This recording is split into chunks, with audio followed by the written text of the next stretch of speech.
mamaku meninggal 2 hari sebelum jadi pramugari, dan pesan mamaku cuman apapun yang kamu jalani di dunia ini jangan lupa berbuat kebaikan.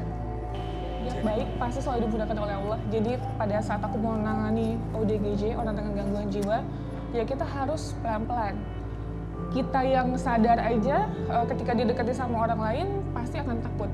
Apalagi orang yang sudah lupa ingatan. Jadi gimana caranya kita pelan-pelan dan meyakinkan bahwa kita tidak ingin menyakiti dan ingin membantu. Kamu kegiatannya kan sering dikontenin. Ya. Itu tulus apa karena popularitas atau karena apa? Oke. Jadi sebelum aku memutuskan membuat YouTube, aku sudah bergabung sama Irfan Hakim dan sama sekali belum sharing dulu ya. Iya, sharing dulu. Terus aku berkecimpung ke ODGJ benar-benar dari hati dan tanpa kamera pun aku akan melakukan hal itu. Dan mungkin justru lebih positif lagi nih ya, karena itu bisa menginspirasi lebih banyak orang lagi untuk melakukan kebaikan. Iya, betul. Jadi bisa jadi sih. amin. Ya, jadi karena kita menayangkan di video, besar harapan saya ketika saya melakukan sesuatu kebaikan dan orang bisa terinspirasi atas semua yang saya lakukan.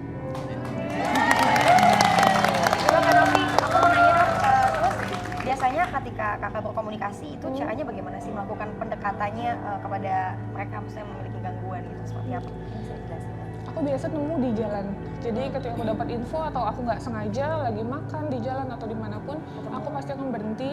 Kalau dia duduk di bawah, kita harus duduk seimbang sama dia dan meyakinkan bahwa boleh nggak saya bantu bersihkan? Kan rambutnya biasa banyak yang gimbal, terus kotor, nggak pernah mandi tahunan, puluhan tahun gitu.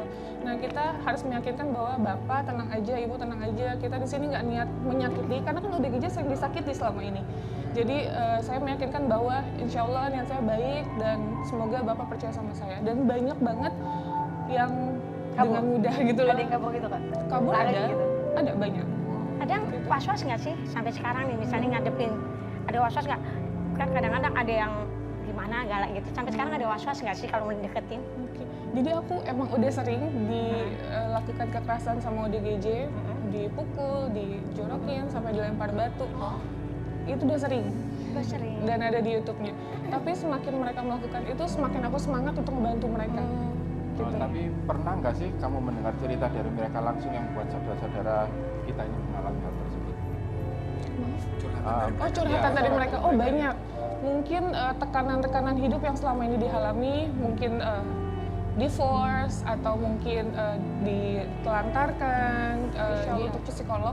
Jadi hanya untuk penampungan sementara. Tapi apa tantangan apa sih yang paling berat kok sampai celananya sobek-sobek gitu? Aduh.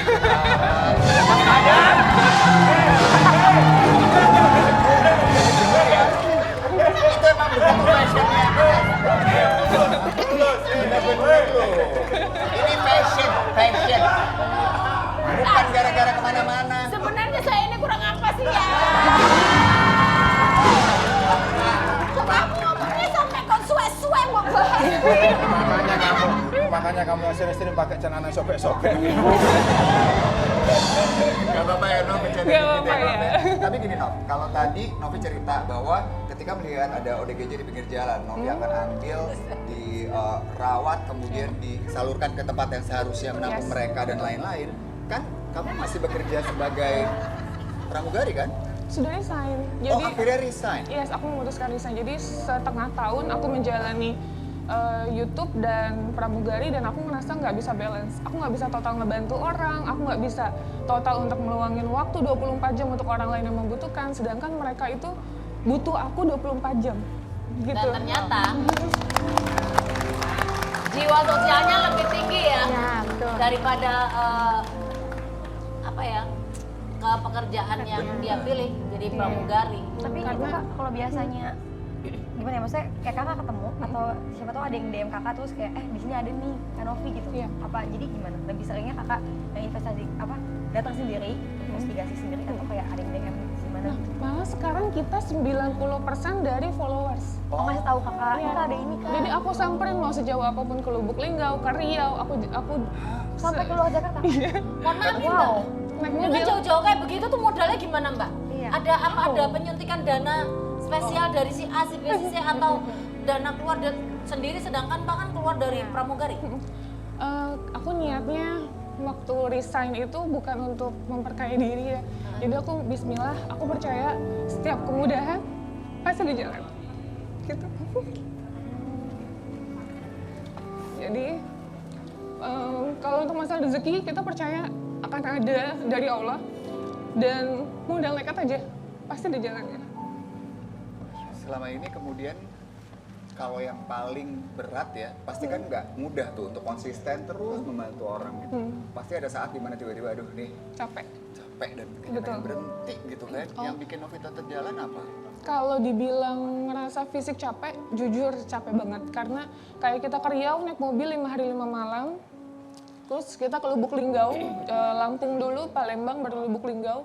Itu berjalan jauh banget, fisik capek banget. Tapi ketika kita menemukan orang yang tepat yang kita bantu, dan kita bisa melakukan totalitas, itu tidak bisa dibayarkan oleh apapun. Gitu. Itu yang bikin akhirnya Novi terus semangat. Waduh, Harapan apa? semangatnya tinggi, kekuatan juga ini. Memang makannya apa sih sehari-hari itu? Ya makanan yang bergizi. Mau nyuapin ya, Amanda mau nyuapin. Tapi pertanyaannya benar juga nih, penting juga loh buat diri sendiri. Karena kan Novi saking care-nya sama banyak orang. Kadang-kadang kan kita lupa ya Lupa ngurusin sama diri sendiri ya. Gitu kamu nggak? Kayaknya makanannya doa dari orang-orang baik deh. Mbak, ini kedepannya apa yang diharapkan untuk kegiatan membantu saudara-saudara kita yang mengalami gangguan jiwa? Kedepannya apa, pengen punya yayasan sendiri? Mau banget. Terus pengen seperti apa harapannya? Harapannya yang pertama, karena kita relawan sosial, ya aku pengennya dinas sosial ikut tergerak membantu kita gitu. Karena selama ini banyak banget yang tidak merespon lah kita siapa sih gitu. Yang kedua, pengen banget dengan adanya tayangan Saya Peduli dengan ODGJ, yatim piatu, duafa atau siapapun itu yang benar-benar membutuhkan, semua orang bisa melakukan hal yang sama. Tidak perlu dengan materi, berupa tenaga, berupa jasa, berupa apapun yang bisa dilakukan dengan tangan kita, lakukan yang terbaik dunia ini. Gitu. Karena